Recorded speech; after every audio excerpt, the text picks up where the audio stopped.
So hello everyone. So ரொம்ப நாள் ஆச்சு இந்த சேனல் வீடியோ நான் போட்டு. And let's get start. First of all, நான் ஏன் வீடியோ போகிறது இல்லை அண்ட் நான் சேலஞ்சு ஒன்று பண்ணேன். ஸோ அந்த சேலஞ்சு இன்னும் ஆச்சு. அகெயின் நான் இப்போ என்ன பண்ணிகிட்ருக்கேன், இந்த மூணு மூணு விஷயத்தை பற்றி தான் இப்போ கம்ப்ளீட்டாக இந்த வீடியோ. ஸோ இந்த வீடியோ யாருன்னா புதுசாக பார்த்தீங்கன்னா, I am Ashwin and I am engineering student. So first thing, நான் ஏன் வீடியோ போடுறதில்ல, ரொம்ப சிம்பிள் ரீசன். ஒன்று, நான் பயங்கர லேசி ஆகிட்டேன். அதே நேரத்தில் எனக்கு ஃபோக்கஸ் சுத்தமாக போயிடுச்சு. அதே நேரத்தில் என்னால் எதுலேயுமே ஒரு டிசிப்ளினாக ஒர்க் பண்ண முடியல. பிகாஸ் நான் நிறைய ஃபெயிலியரை பார்த்து ஒரு மாதிரி டிஸ்டர்ப்டாக ஆகிட்டேன். அதே நேரத்தில் எனக்கு பிடிக்காத நிறைய விஷயம் நடக்க ஆரம்பிச்சிச்சு. ஸோ என்னால் ஒரே இடத்துல ஃபோக்கஸ்டாக இருக்க முடியல. இதுதான் ரீசன். அண்ட் அந்த அந்த கோல், ஐ மீன் அந்த நான் செட் பண்ண சேலஞ்சுக்கு வந்து என்னால் டெய்லி ப்ராக்ரஸ் பண்ணவே முடியல. பிகாஸ் என்னோடய டைம் ஷெடியூல், அப்புறம் என்னோடய டைமிங், அந்த எல்லாமே அதுக்கு வந்து ரிலேவெண்ட்டாகவே இல்லை. நான் அதுக்குன்னு டைம் ஷெடியூல் போட்டு வச்சுருந்தேன். பட் இருந்தாலும் அந்த டைமிங் ரொம்பவே மாறிடுச்சு. பிகாஸ் நான் காலேஜுக்கு போகிற ஒரு டைமிங் வந்து 6 o'clock நான் வந்து வேக்கப் ஆகி கரெக்டாக ரெடி ஆகிட்டு 6:45 பஸ் ஸ்டாப்பில் இருக்கணும். அங்கேருந்து பஸ் ஏறி தான் நான் வந்து காலேஜுக்கு போகிற மாதிரி இருக்கும். 8:30 காலேஜுக்கே அந்த டைமிங் தான் நான் போகிற மாதிரி இருக்குது. ஸோ அந்த மார்னிங் வந்து அவ்வளோ ஏர்லி எழுந்ததுனால எனக்கு என் ஸ்லீப் சைக்கிள் கொஞ்சம் பேலன்ஸ்டாக இருந்தால் தான் நான் வந்து பஸ்ஸில் ட்ராவல் பண்ணும்போது கொஞ்சம் தெளிவாக இருக்க முடியும்.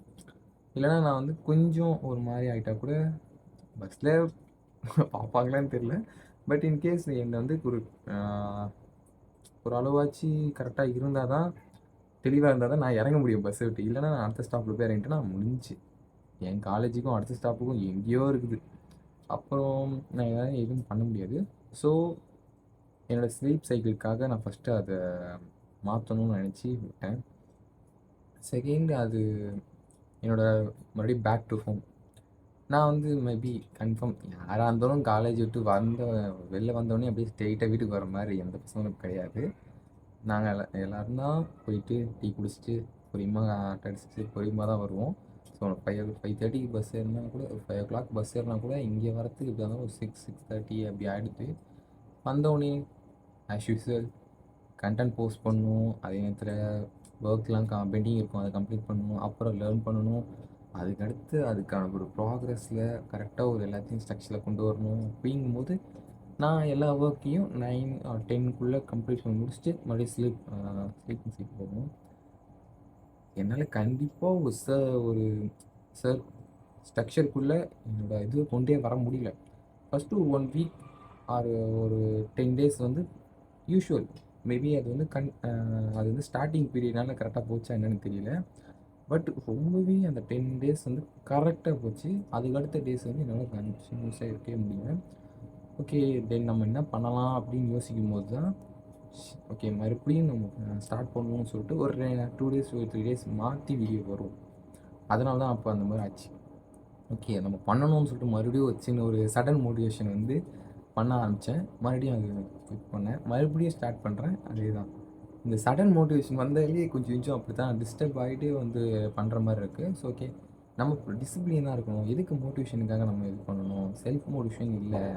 ஓகே, ஏதோ ஒரு வீடியோ பார்க்குறோம், அதில் இப்படி பண்ணுறாங்க, ஓகே நம்ம பண்ணுவோம்னு சொல்லிட்டு வந்து பண்ணணும் அப்படிங்கிறதுக்காக பண்ணி எதுக்கு? மேபி அதுவாக கூட இருக்கலாம். நான் வந்து வீடியோஸ் கரெக்டாக போஸ்ட் பண்ணாமல் இருக்கிறதுக்கும் ஃபுல் அண்ட் ஃபுல் நான் தான் அதை ரெஸ்பான்சிபிலிட்டி. ஏன்னா நான் தான் பண்ணேன். இதுக்கு முன்னாடி நான் 2 தடவை சேலஞ்ச் பண்ணியிருக்கேன். பட் அந்த சேலஞ்ச் ஃபுல்லாகவே கிளிக் பண்ணிட்டேன். மேபி அதுக்கு வந்து நான் ரெஸ்பான்ஸ் வீடியோ கூட கொடுக்கல. பிகாஸ் இந்த வீடியோ கூட நான் வந்து போஸ்ட் பண்ணுறோன்னான்னு எனக்கு தெரியல கண்டினியூ. பிகாஸ் எனக்கு வந்து ஒரு மோட்டிவேஷன் கண்டிப்பாக வந்து பண்ணி முடிச்சுட்டு பேசணும் அப்படின்னு ஒரு இது தான் இருக்கும். பட் இருந்தாலும் ஓகே வேணாம் சொல்லி நம்ம எதுவுமே நமக்குள்ளே வச்சுருந்தா இது ஆகும். பிகாஸ் இது வந்து நான் இந்த யூடியூப் சேனல் ஸ்டார்ட் பண்ணது காரணம் என்னோடய ஜேர்னியை இந்த இன்ஜினியரிங் 4 years வந்து டாக்குமெண்ட் பண்ணி வச்சுருந்தோம். மேபி இது ஒரு மெமரியாக இருக்கும்னு நான் சொல்லலை. எனக்கு அடுத்து வர என்னோடய juniors and way of learners அந்த எப்படி கரியரில் க்ரோ ஆகணும், அதே நேரத்தில் எப்படிலாம் ஒரு சிச்சுவேஷன் ஹேண்டில் பண்ண மாதிரியும் இந்த மாதிரி நிறைய சிச்சுவேஷன் நடக்கும். மேபி அவங்களுக்கு இது யூஸ்ஃபுல்லாக இருக்கும்னு சொல்லிட்டு நான் வந்து இதை வந்து டாக்குமெண்ட் பண்ணுறேன்.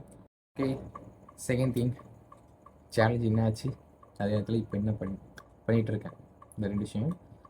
ஃபர்ஸ்ட் சேலஞ்ச் என்ன ஆச்சு, சேலஞ்ச் ரொம்ப சிம்பிளாக இருந்தது வந்து அப்படி சொல்லலாம். பட் இந்த நான் அதை ஒழுங்காக பண்ணவே இல்லை.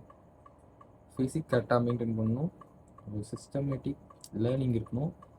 அதே நேரத்தில் ஒரு கரெக்டாக ஐ திங்க் அந்த சேலஞ்சு ஃபுல்லாகவே நான் மறந்துட்டேன்.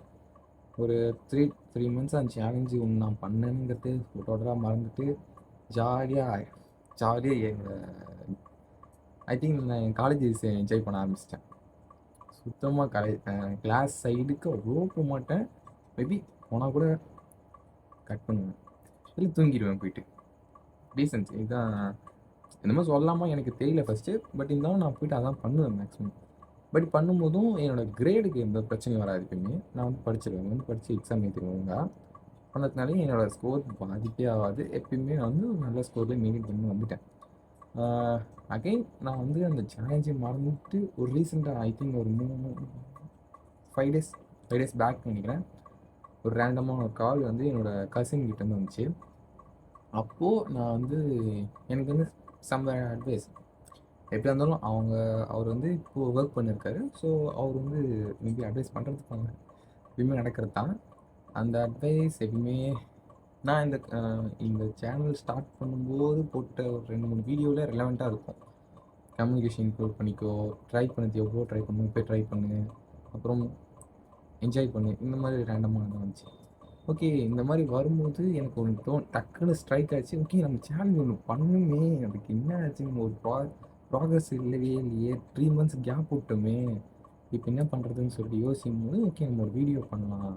வீடியோ பண்ணி அதை மறுபடியும் அகைன் நம்ம வந்து ஒழுங்காக வந்து இப்போ கண்டென்ட் போஸ்ட் பண்ணலாம்.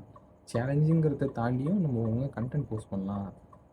நம்மளோட டே டு டே எப்படி இருக்கும், நான் வந்து பெருசாக வந்து எனக்கு ஒரு சிஸ்டம் கிடையாது, ஒரு இது ப்ராப்பரான ஒரு இது கிடையாது. அப்படி இந்த மாதிரி பண்ணலாங்கிற ஐடியா தான் இந்த ஒரு 5 இயர்ஸாக வந்தது.